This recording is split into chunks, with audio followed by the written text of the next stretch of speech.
from yung parang pangarap mo na work, 'di ba? Parang God humbled you there.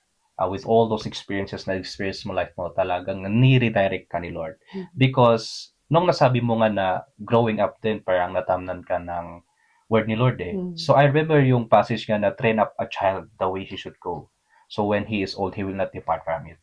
So yun yung isang bagay na kailangan din natin talagang i-focus sa younger generation to just really plant the seed, which is the word of God, so that when they will be growing, yung andun na sila sa tamang age, di ba?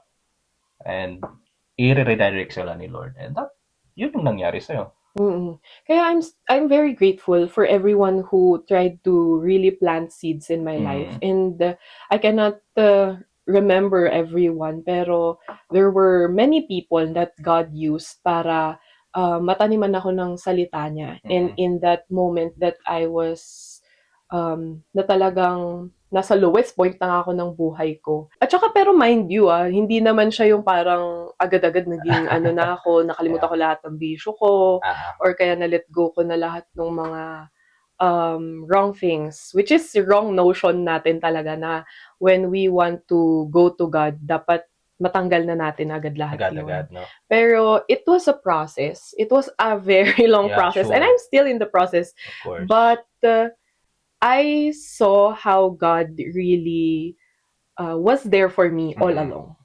Yun yung maganda yun, no? Kasi ang promise ni Lord is He will be with us. Hindi naman niya sinabi na in-accept mo ako ngayon, anak, bukas, perfect ka na. Hindi naman ganun eh. So, nakita ko yun and I witnessed that sa life mo. But, yung transformation kasi is everyday yan eh, everyday. Because As our long as we are character, here. yeah, as long as we are living in this flesh, meron talagang kailangang i-correct si Lord. And so, yun yung question ko, how was the experience nung, of course, day by day na parang tina-transform ka ni Lord sa anong gusto niyang mangyari sa life mo?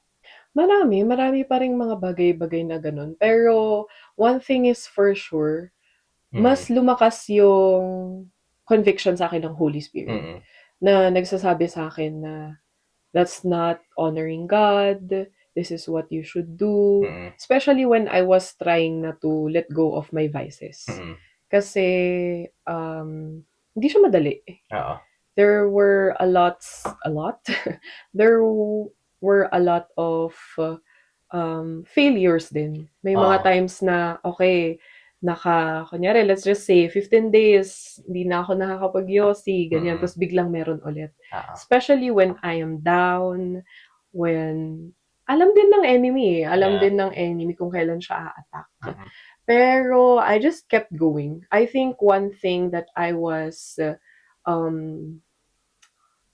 really to cling on to God already. Kahit na alam kong, okay, magkamali ako, babalik ako sa Kanya. Yun yung parang pinaka-klaro sa akin na wala na akong ibang babalikan pa, si Lord lang, kasi siya lang naman talaga makakatulong sa akin.